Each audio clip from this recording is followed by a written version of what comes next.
Dewan Hakim yang arif dan bijaksana, serta hadirin sebangsa dan setanah air yang kami banggakan. Berdasarkan hasil survei penilaian integritas atau SPI oleh Lembaga Komisi Pemberantasan Korupsi yang berada pada indeks 70,97 dari 0 hingga 100 dan mengalami penurunan dalam capaian indeks sebelumnya sebesar 71,94. Kenaikan maupun penurunan skor SPI adalah bukti nyata potensi korupsi di Indonesia. Faktanya, resiko korupsi dalam lembaga pemerintahan dinilai cukup rentan. Maka dari itu, komitmen nyata dalam pimpinan lembaga pusat maupun daerah sangat dibutuhkan dalam hal ini. Maraknya kasus korupsi di Indonesia yang diakibatkan oleh sifat pemimpin yang tidak amanah menjalankan tugasnya, hanya memikirkan harta dan dunia dengan bermodal janji manis yang meyakinkan. Hal ini tentu bertentangan dengan 4 sifat wajib Rasulullah yang diantaranya yaitu sidik, amanah, tabligh, fatonah. Dikutip dari Badan Amil Zakat Nasional atau Basnas. Dewan Hakim yang mulia dan hadirin yang berbahagia, sifat wajib Rasulullah adalah sifat tauladan untuk menjalankan tugas mulianya sebagai pemimpin umat Islam. Ada 4 sifat wajib Rasulullah yang wajib kita ketahui. Di antaranya yaitu sidik yang artinya jujur, amanah yang berarti dapat dipercaya, tabligh yaitu dapat menyampaikan, dan fatonah yang berarti cerdas dan bijaksana. Sifat-sifat tersebut hendaknya dijadikan panutan para pemimpin dalam memimpin masyarakat. Namun sangat disayangkan hadirin, saat ini tidak sedikit seorang pemimpin yang tidak menepati janji, hanya peduli pada tujuan pribadi dan menyampaikan hak asasi, bahkan korupsi sudah menjadi tradisi. Betulkah hadirin? Oleh karena itu, dalam kesempatan yang baik ini, izinkan kami menyampaikan syarah Al-Quran dengan judul Mengembangkan Sifat Kepemimpinan Rasulullah di Era Globalisasi, dengan landasan Al-Quran Surah Asy-Syad ayat 26. A'udzu billahi minasy syaithanir rajim. Bismillahirrahmanirrahim.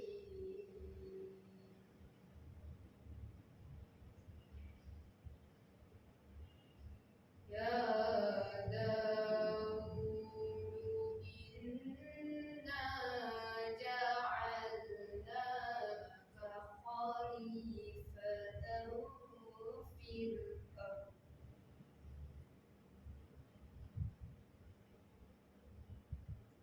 Inna ja'alnaka khalifatan fil ardi fahkum bainan nas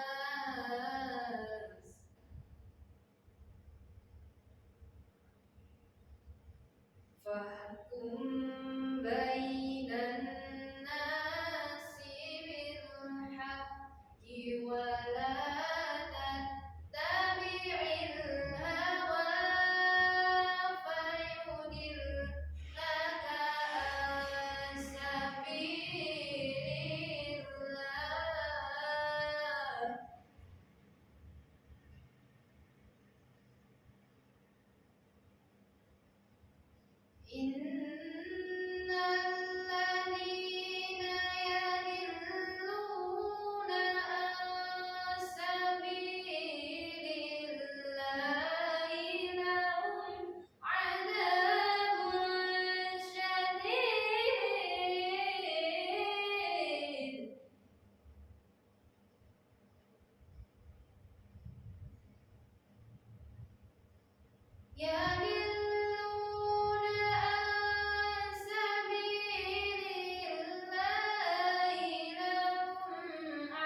khalifah penguasa di bumi. Maka berilah keputusan perkara di antara manusia dengan hak, dan janganlah mengikuti hawa nafsu, karena akan menyesatkan engkau dari jalan Allah. Sesungguhnya orang-orang yang sesat dari jalan Allah akan mendapat azab yang berat, karena mereka melupakan hari perhitungan. Dewan Hakim yang mulia dan hadirin yang berbahagia, menurut Syekh Khotib Asy-Syibli dalam kitab tafsirnya Sirajul Munir Juz 3 halaman 410 menyimpulkan bahwa Allah memberi dua batasan kepada seorang pemimpin dalam memutuskan sesuatu. Yang pertama, pemimpin dalam memutuskan sesuatu harus adil dalam artian sesuai dengan ketentuan syariah. Yang kedua, pemimpin dalam memutuskan sesuatu harapnya tidak menuruti hawa nafsu, karena dengan menuruti hawa nafsu akan menyeretnya kepada lubang kesesatan. Ayat ini menjelaskan bahwa sifat-sifat khalifah Allah tercermin pada diri pribadi Nabi Daud. Rakyat Nabi Daud pun tentu akan menaati segala peraturan dan tingkah lakunya yang patut diteladani.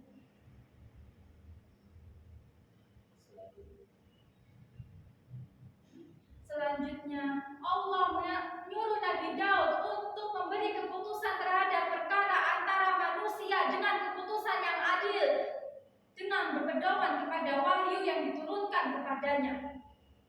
Dalam wahyu itu terdapat hukum yang mengatur kesejahteraan manusia di dunia dan kebahagiaan mereka di akhirat.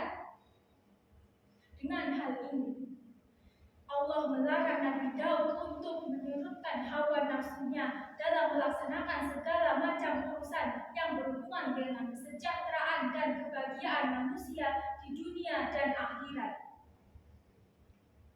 Seorang pemimpin yang baik ialah seorang pemimpin yang selalu mensejahterakan rakyatnya. Dalam ajaran agama Islam, seorang pemimpin wajib membawa setiap umatnya untuk hidup bahagia, selalu mendapatkan keberkahan selama dunia dan akhirat. Hal ini bisa dengan kita melakukan hal-hal yang bermanfaat untuk sesama dan diri sendiri. Dalam syariat Islam, Allah juga mengajarkan untuk kita membekali diri dengan rambu-rambu yang kuat untuk membatasi diri dari perilaku menyimpang dan mengumpulkan harta dengan cara yang halal.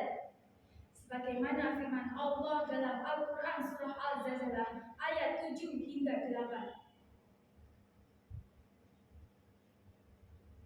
فمن يعمل مثقال ذرة خيرا يره ومن يعمل مثقال ذرة شرا يره Sadaqallahul Azim. Barang siapa yang berbuat kebaikan seberat zahra pun, niscaya ia akan melihat balasannya. Dan barang siapa yang berbuat keburukan seberat zahra pun, niscaya ia akan melihat balasannya. Maha benar Allah dengan segala firman-Nya. Dalam ayat-ayat ini, Allah merincikan amal masing-masing. Barang siapa yang beramal baik, walaupun hanya seberat atom, niscaya akan diterima balasannya. Dan barang siapa yang beramal buruk, walaupun hanya seberat atom, niscaya akan menerima balasannya. Amal kebajikan orang-orang kafir tidak dapat melepaskannya dari siksa karena kekafirannya. Mereka akan selama-lamanya sengsara di dalam neraka. Dewan Hakim yang mulia dan hadirin yang berbahagia, oleh karenanya seorang pemimpin perlu memiliki sifat yang bisa menjadi dasar perilaku dalam memimpin masyarakat. Di era globalisasi ini, akhlak dan moral seorang seorang pemimpin menjadi krisis yang melanda politik di berbagai negara. Dengan hal ini, sifat wajib Rasulullah dinilai mampu meningkatkan akhlak dan moral seorang pemimpin dalam memimpin masyarakat. Besar harapan kita, seorang pemimpin yang memiliki sifat sidik benar, amanah, dapat dipercaya, tabligh, menyampaikan, dan fatonah, cerdas. Maka kebahagiaan rakyatnya akan selalu menjadi hal utama bagi para pemimpin. Mengakhiri pidato saya pada hari ini, izinkan kami menyampaikan salah satu kalimat yang pernah disampaikan oleh John C. Maxwell. Kepemimpinan merupakan sebuah tindakan, bukan sebuah jabatan. A leader is one who knows the way, shows the way, and goes the way. Seorang pemimpin yang baik adalah mereka yang memiliki jiwa kepemimpinan. Jiwa kepemimpinan adalah sifat manusia yang memengaruhi dan mengarahkan mereka kepada kesejahteraan. Seorang pemimpin yang etis memiliki pengaruh positif dalam rakyat yang dipimpinnya. Dewan Hakim yang mulia dan hadirin yang berbahagia, besar harapan kita, serta pembicaraan yang tidak dapat kita jadikan inti dari perbuatan kita. Semoga apa yang saya sampaikan pada hari ini dapat menjadi manfaat bagi para hadirin sekalian dan tentunya untuk diri saya pribadi. Semoga mengandung hikmah dan keberkahan. Amin ya rabbal alamin.